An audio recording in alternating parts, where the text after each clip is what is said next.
The morning fog clung to the frozen earth like a burial shroud. Steam rose from the exhaust vents of Panzer IV tanks as their crews sat hunched inside, hands wrapped around tin cups of ersatz coffee that tasted more of acorns than beans. The metallic clang of track links echoed across the barren fields as German tank commanders scanned the tree line through their periscopes, their breath condensing on the cold optical glass. They had been told the Americans were coming. They had been told to hold this position at all costs. What they had not been told was that the enemy they were about to face had learned to disappear.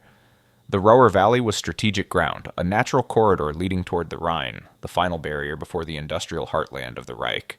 For the panzer crews of the 9th Panzer Division, this was familiar terrain.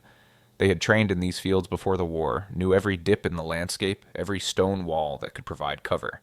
Their tanks, though aging and mechanically temperamental, were positioned with precision. Interlocking fields of fire, clear sight lines extending nearly 1,000 meters. By the doctrines they had been taught at Putlos and Wunsdorf, they held every advantage. The Americans would have to cross open ground. The Americans would be silhouetted against the winter sky. The Americans would die in their machines before they reached German lines. But doctrine, like so many things in the winter of 1945, had become a memory of a different war. The German tank commander, Oberfeldwebel Klaus Hartmann, had been fighting since Poland.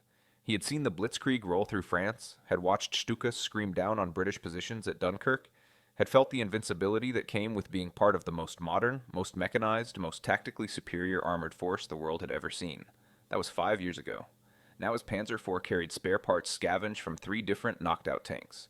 The radio worked only intermittently. His crew had been together for 6 weeks, replacements for men who had died in the Ardennes or simply vanished during the long retreat from the Siegfried Line. The youngest, the loader, was 17 years old and had never fired a shot in anger until 3 days ago. Hartmann raised his field glasses and studied the distant American positions. He could see the silhouettes of their tanks, squat and angular, what the intelligence reports called M4 Shermans. He had faced them before. He knew their weaknesses. The 75mm gun, adequate but not devastating. The welded armor, which cracked under sustained fire. The high profile, which made them easier to spot and hit. German tankers had a saying about the Sherman.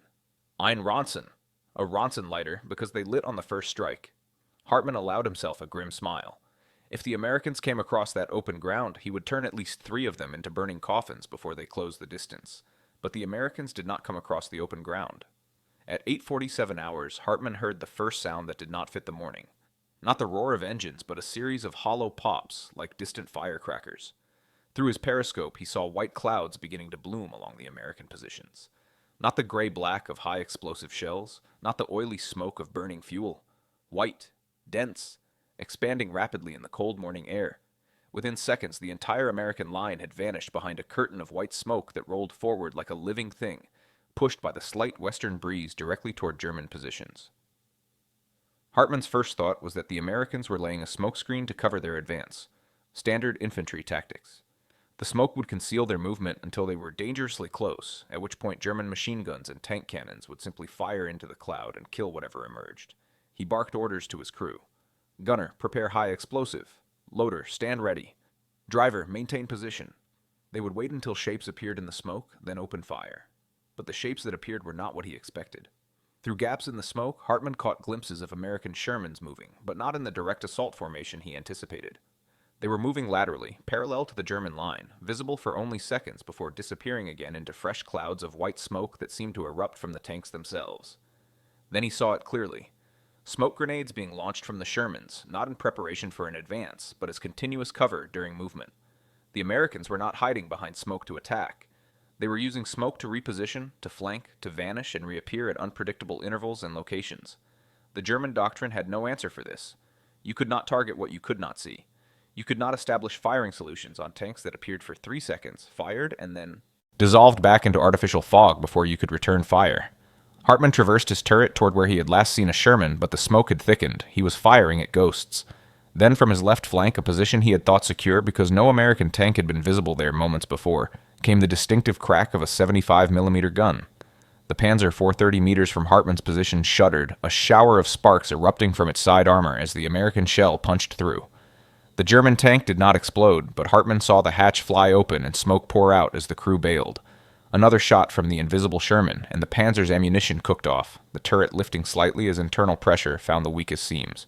Hartmann screamed into his radio for the other tanks to watch the left flank, but the smoke was everywhere now. a white fog that turned the battlefield into a maze where only the Americans seemed to know the paths. His gunner shouted that he had a target, fired, and the round disappeared into white emptiness. No impact, no secondary explosion, nothing. The Americans had moved again. What Klaus Hartmann could not have known, sitting in his Panzer IV with its degraded optics and improvised repairs, was that he was facing the culmination of 3 years of American tactical evolution. The Sherman tank's greatest weakness, its vulnerability to German anti-tank guns and heavier panzers, had forced American tank commanders to become masters of terrain, cover, and deception. By 1945, every Sherman carried smoke grenade launchers as standard equipment. Every crew had trained extensively in using smoke not as a defensive screen, but as an offensive weapon. The Americans had learned to fight differently because they had to. They could not out-armor the Germans. They could not outgun the Panthers and Tigers. But they could outthink them. They could make the battlefield itself an ally. The smoke grenades were M8 models, developed by American engineers who understood that concealment was survival. Each canister, when ignited, produced a dense white cloud of titanium tetrachloride mixed with zinc chloride that could obscure vision for up to 2 minutes. A single Sherman could carry 18 of these grenades in its launchers, plus reserve canisters stored inside. Doctrine called for using smoke to screen movement, to blind enemy observation posts, to create confusion. But the tank crews had gone further. They had learned to use smoke the way a boxer uses footwork, creating angles, breaking lines of sight, forcing the enemy to guess. The German tankmen in the Roer Valley were not facing American Shermans. They were facing American imagination. Hartmann's radio crackled with panicked voices, Panzer commanders reporting contacts in 3 different directions. Someone screaming that they were being flanked from the north, where no American tanks had been visible minutes before. Another voice cut short by static, reporting hits taken from an enemy they never saw. The white smoke had turned the battlefield into a place where German advantages meant nothing. Range? Irrelevant when you cannot see the target. Superior optics? Useless against artificial fog. Defensive positioning? Meaningless when the enemy refuses to attack where you are looking. Hartmann made a decision. Retreat. Fall back to secondary positions where the smoke would dissipate and they could re-establish visual contact. He radioed the command, threw his Panzer into reverse, and felt the familiar lurch as the transmission engaged. They backed through a gap in a stone wall, then pivoted to face forward again, heading east toward where the battalion command post should be. The smoke was thinning here, and Hartmann felt a moment of relief. They would regroup. They would form a new defensive line. They would... The Sherman appeared from behind a farmhouse, barely 60 meters away. It had been sitting there, silent and invisible in its own smoke, waiting for German tanks to retreat past. Now it fired from point-blank range. Hartmann heard his driver scream, felt the Panzer lurch violently as the American shell penetrated the rear armor where it was thinnest. The engine compartment erupted in flames. Hartmann was shouting for his crew to bail out, but his ears were ringing and he could not hear his own voice. The loader was already scrambling through the turret hatch. The gunner followed. Hartmann pulled himself up through the commander's cupola and rolled off the side of the tank just as a second American shell struck. And this time the ammunition did cook off. A violent explosion that lifted the turret completely off the hull and sent it crashing down 10 meters away. Hartmann lay in the frozen mud, watching his Panzer burn, watching the Sherman that had killed it roll forward through its own artificial fog and disappear again. He could hear other German tanks dying around him, the crack boom of American guns, firing from positions that should have been empty. The smoke was everywhere. The Americans were everywhere. And the German Panzer crews, who had once conquered a continent with speed and steel, were being defeated by white clouds. In the after-action reports filed by the 9th Panzer Division, the engagement in the Roer Valley was described as a tactical withdrawal in the face of overwhelming enemy forces. There was no mention of smoke. No acknowledgement that fewer than 30 American Shermans had routed a German armored battalion that outnumbered them. No discussion of how the Americans had turned invisibility into a weapon. The German military had been built on a foundation of direct confrontation, of seeing the enemy and destroying them with superior firepower and maneuver. The Americans had simply refused to be seen. But the men who survived, the tank commanders like Hartmann, who limped back to German lines on foot, their tanks burning behind them, they understood something that the high command could not acknowledge. The Americans were not fighting the war that Germany wanted to fight. They were fighting the war they could win. And that made all the difference. To understand why smoke became such a devastating weapon in American hands, we must go back to the summer of 1942, to the North African desert where American tankers first faced German panzers in combat. The Battle of Kasserine Pass was a catastrophe for American armored forces. German tanks, particularly the Panzer III and IV models, had outranged and outgunned the American M3 Lee and early M4 Sherman tanks. American crews, many of them in combat for the first time, had fought bravely and died quickly. Shermans had been knocked out at ranges where their own guns could barely scratch German armor. The after-action reports were brutal in their honesty. The Americans were outmatched in direct combat, but the American military possessed something the Germans did not: a willingness to admit failure and adapt. Within weeks of Kasserine, tactical schools were analyzing what went wrong. Engineers were studying German tank capabilities, crews were being retrained, and one of the conclusions that emerged from those painful lessons was simple. If American tanks could not win in direct confrontations, they needed to avoid direct confrontations. They needed to dictate the terms of engagement. They needed to fight asymmetrically. Smoke became part of that asymmetric answer. The M4 Sherman, despite its vulnerabilities, had advantages that German tanks did not. It was mechanically reliable. It was easy to repair. It could be produced in staggering numbers. Over 50,000 Shermans would roll off American assembly lines during the war. And it was equipped with smoke grenade launchers as standard. The Germans had smoke generation equipment, but it was typically reserved for specialized vehicles or used defensively. The Americans made smoke integral to offensive operations. By 1943, American tank crews were training with smoke as routinely as they trained with their main guns. Doctrine evolved rapidly. Use smoke to screen your advance. Use smoke to break enemy observation. Use smoke to cover retreats. But the most innovative tankers went further. They began using smoke offensively to confuse and disorient enemy defenses. A Sherman platoon would launch smoke grenades to create multiple false advances, drawing German fire toward empty clouds while the real attack came from an undefended sector. Or Shermans would fire smoke and then remain motionless inside the cloud, waiting for German tanks to advance toward what they thought was a retreating enemy, only to be ambushed at close range where the Sherman's 75mm gun was lethal. The Germans, who prided themselves on tactical sophistication, found themselves confounded by what seemed like a simple trick. But it was not simple.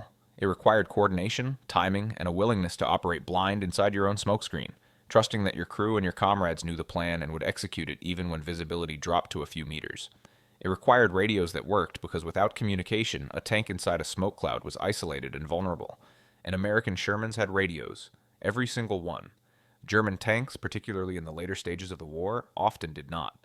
By the time of the Normandy invasion in June 1944, smoke tactics had become second nature to American tank crews. In the hedgerow country of northern France, where visibility was already limited by terrain, smoke turned battlefields into mazes that only the Americans could navigate. German defenders, accustomed to clear fields of fire and direct engagements, found themselves shooting at shadows while American Shermans flanked them through smoke and foliage. The psychological impact was significant.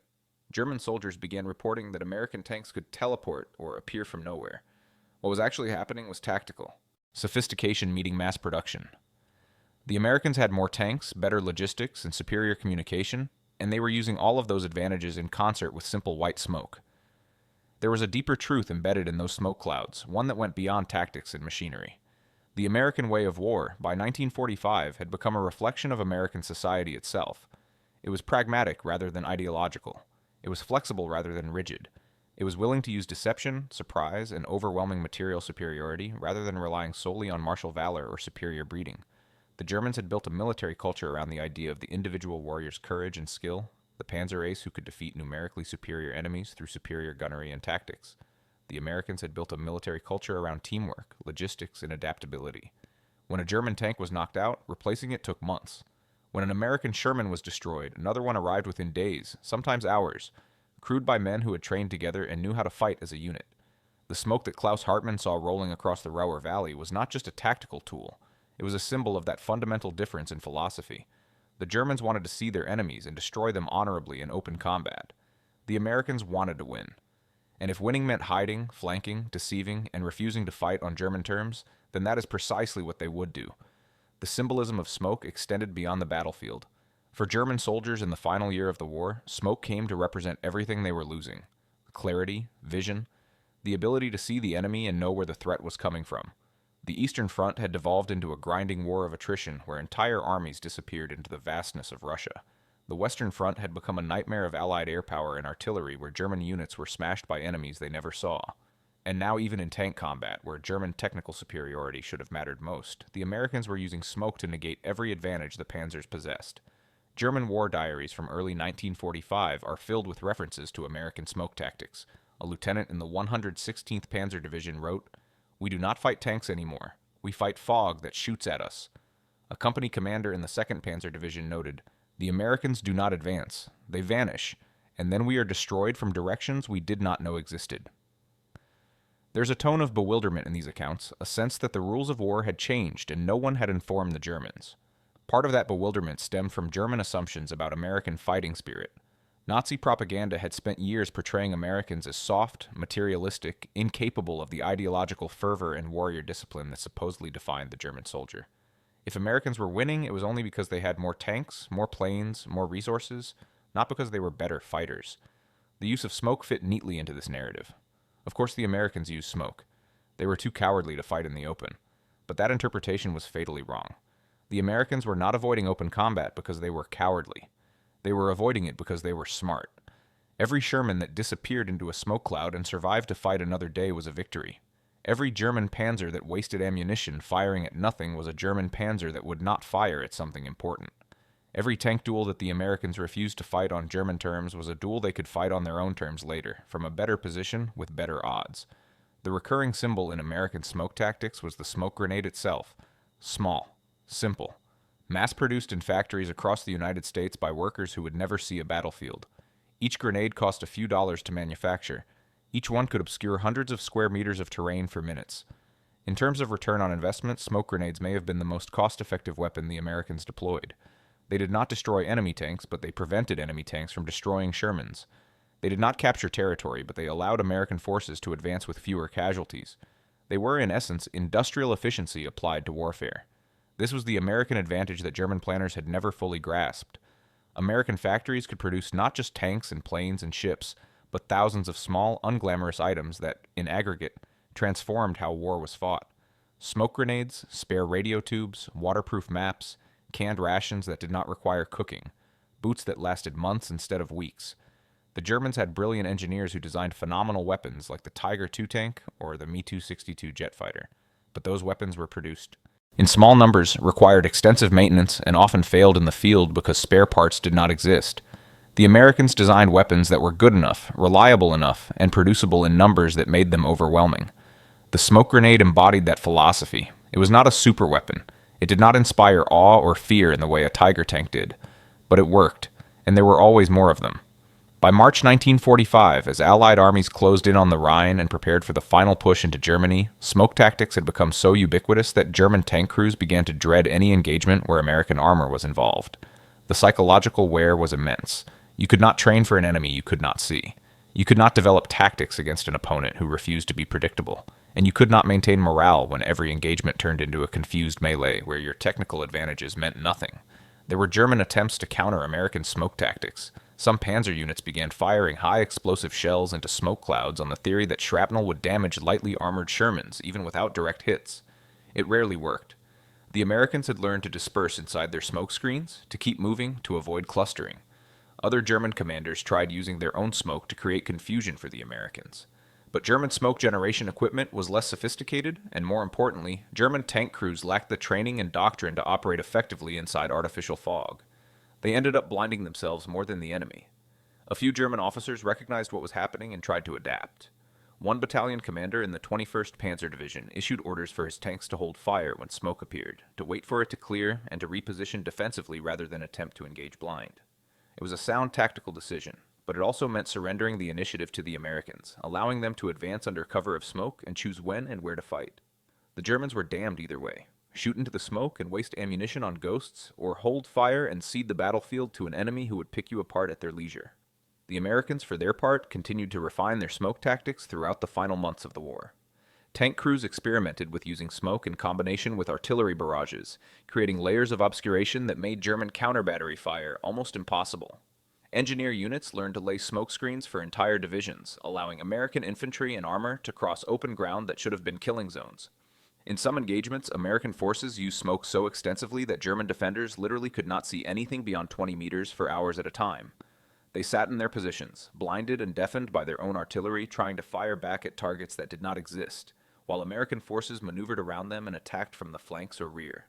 One particularly effective use of smoke came during river crossings. The Rhine, Roer, Moselle, every river was a natural defensive barrier that the Germans tried to hold. Traditional doctrine said that river crossings were vulnerable moments when attacking forces were exposed and could be massacred by defenders on the opposite bank. The Americans rewrote that doctrine with smoke. Before any crossing, American artillery and chemical units would saturate the far, Bank with white phosphorus and smoke shells, creating a wall of obscuration that prevented German defenders from seeing the river itself. American engineers would then construct pontoon bridges or ferry tanks across under cover of continuous smoke replenishment. By the time the smoke cleared, American armor was already across and consolidating on the far bank. German defenders found it maddening. They knew the Americans were crossing.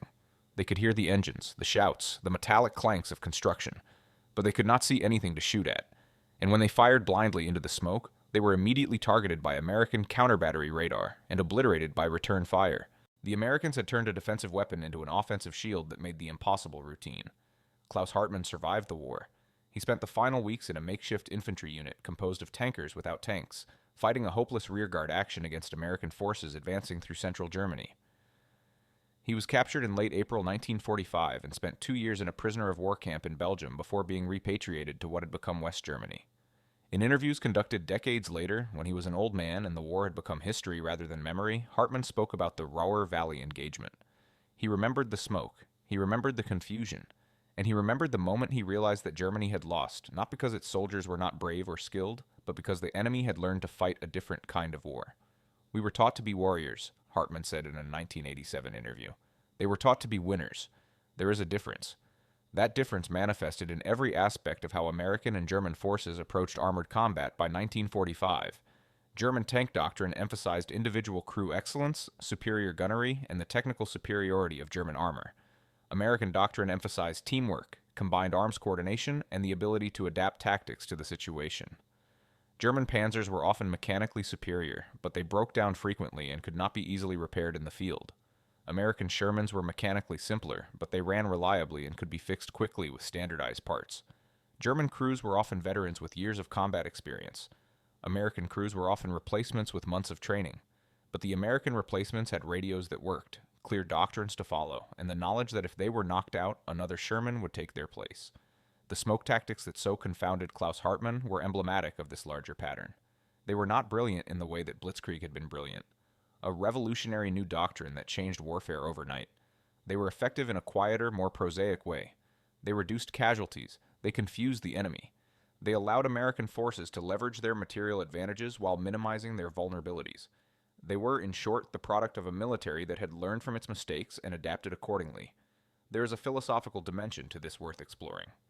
The German military in World War II was, in many ways, a romantic institution. It valorized courage, honor, sacrifice, and individual heroism. The Knight's Cross was awarded for extraordinary valor in combat. Panzer aces like Michael Wittmann became national heroes for their tank-killing exploits. The entire culture of the Wehrmacht was built around the idea that superior will and superior skill could overcome material disadvantage. This was not just propaganda. Many German soldiers genuinely believed it and fought with a ferocity born of that belief. The American military did not reject courage or skill, but it did not build its identity around them. The American military was, fundamentally, an industrial institution. It was the product of a society that had spent the previous century mastering mass production, logistics, and organizational efficiency. When the United States entered World War II, it applied those industrial principles to warfare with ruthless pragmatism. Build weapons that are good enough and can be mass-produced. Train soldiers using standardized doctrines that minimize the need for individual brilliance. Create supply chains that ensure every unit has the ammunition, fuel, and food it needs when it needs it. Fight the war as if it were a manufacturing problem to be solved through superior organization and resource allocation. The smoke grenades launched by American Shermans were tiny symbols of that industrial philosophy. Each grenade was identical. Each one worked the same way. Each one could be replaced instantly from stockpiles that seemed inexhaustible. There was nothing romantic about smoke grenades. No one won medals for using them skillfully. But they saved lives and won battles, and in the end, that was what mattered. There's a broader truth embedded in the story of American smoke tactics, one that extends beyond World War II and touches on the nature of power itself. The ability to hide, to deceive, to refuse direct confrontation, these are often seen as weaknesses, as the tools of the cowardly or the dishonorable. But in reality, they are tools of the intelligent. They are how the pragmatic defeat the dogmatic. Throughout history, forces that insisted on honorable, direct combat often lost to forces that were willing to use whatever methods worked. The Roman legions lost to Germanic tribal ambushes. European knights lost to English longbowmen who killed from safe distances.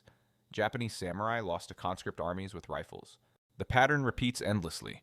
The warriors who demand a fair fight lose to the soldiers who demand victory. The Americans in World War II embodied this principle completely. They did not care about fighting honorably. They cared about winning as quickly and cheaply as possible so they could go home. If that meant hiding in smoke clouds, so be it. If that meant using overwhelming artillery barrages to smash enemy positions before sending in infantry, fine. If that meant avoiding tank duels and instead using air power to destroy German armor from above, excellent. The Americans fought the war on their terms, using their advantages, and they won. The Germans, conversely, remained trapped in a worldview where war was supposed to be a test of national character and martial virtue. Even in 1945, when the war was clearly lost, German propaganda still emphasized heroic last stands and individual acts of valor. There was a kind of nobility in that refusal to surrender, in the determination to fight even when victory was impossible. But nobility does not win wars. Logistics, intelligence, and adaptability win wars. And the Americans had all three in abundance. The smoke that rolled across European battlefields in the final year of World War II was a manifestation of American pragmatism, a visible symbol of the philosophical gulf between the two sides.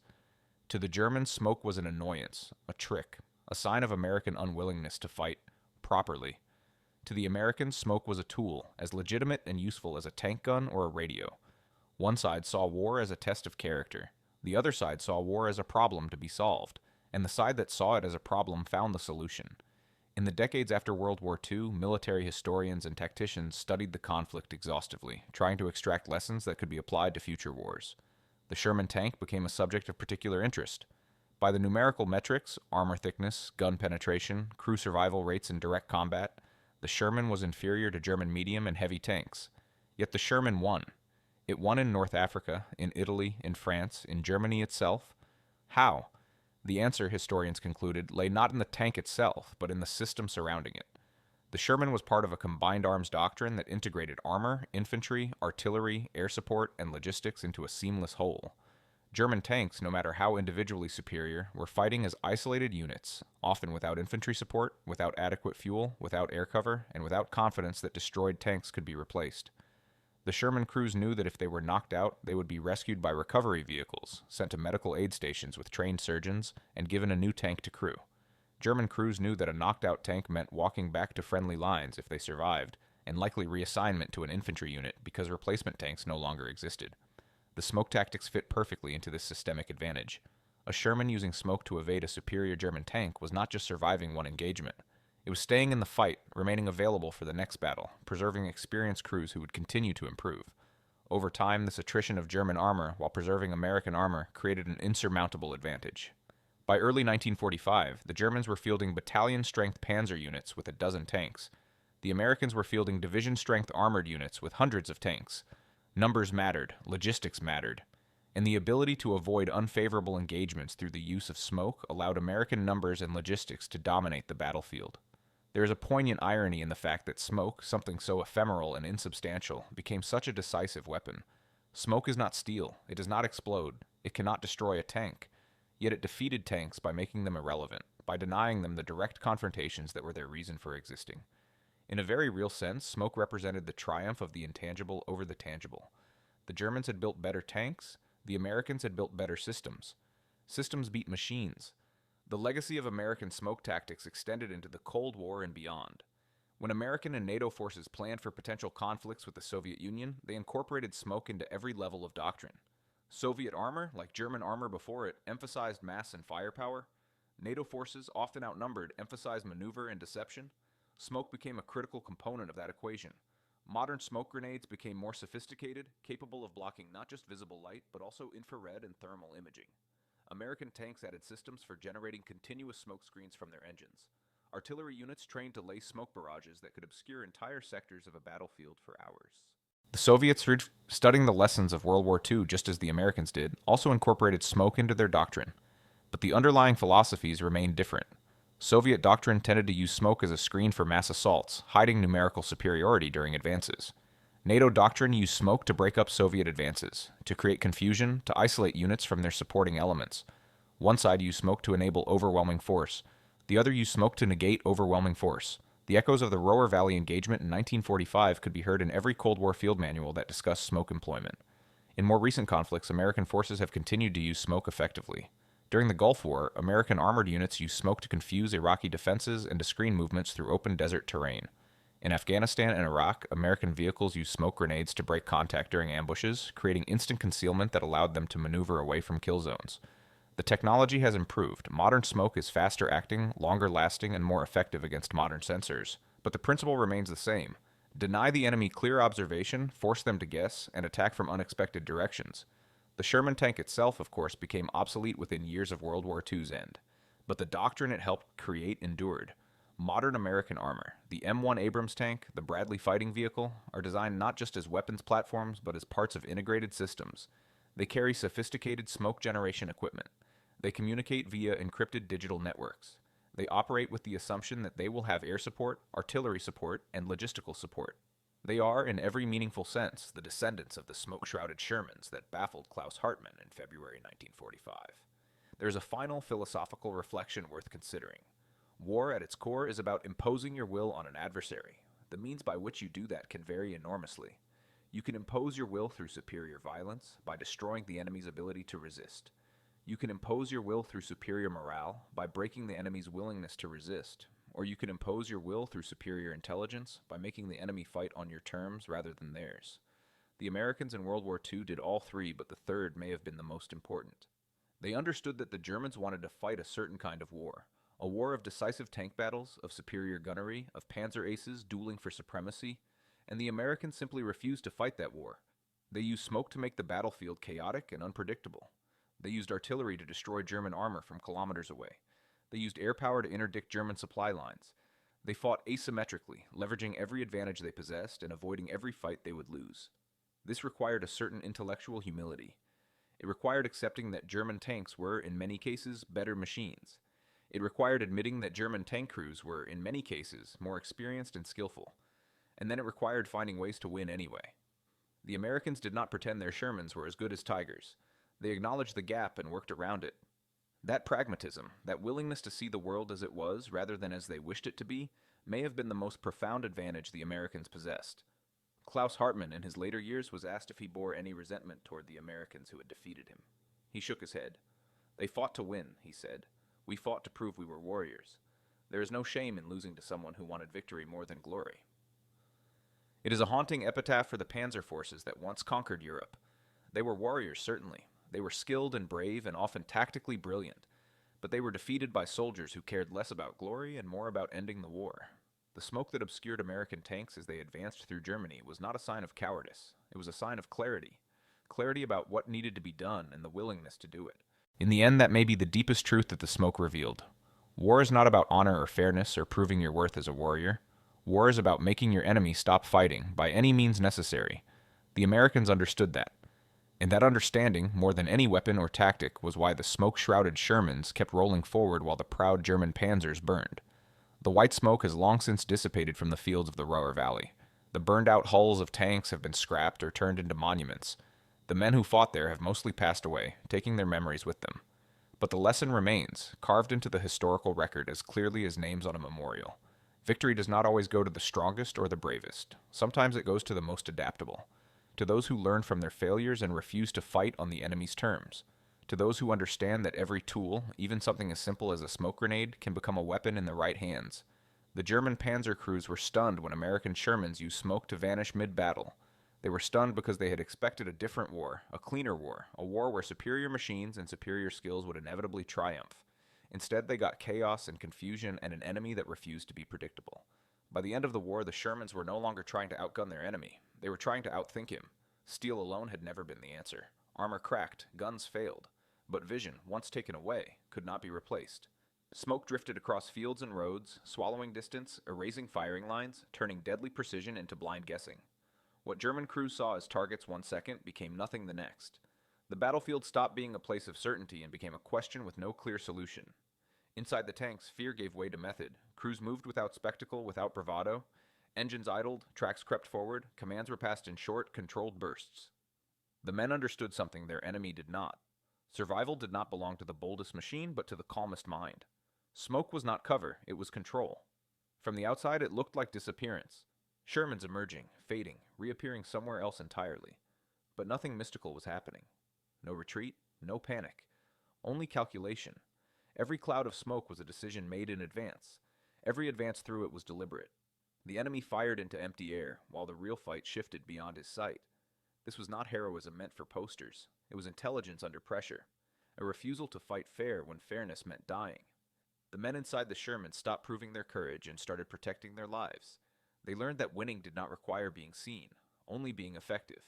And so the tanks vanished again and again, not because they were weak, but because they were wise. The smoke did what armor could not. It bought time. It created opportunity. It turned chaos into advantage. The Shermans did not vanish because of magic or cowardice. They vanished because the men inside them learned to think differently, to fight smarter, to see the battlefield not as a test of valor, but as a problem waiting to be solved. And they solved it, one smoke grenade at a time, until the war was won and they could finally go home. That is what the smoke remembers. Not legends, not miracles. Just quiet intelligence, ruthless pragmatism, and the understanding that sometimes the strongest weapon is knowing when not to be seen.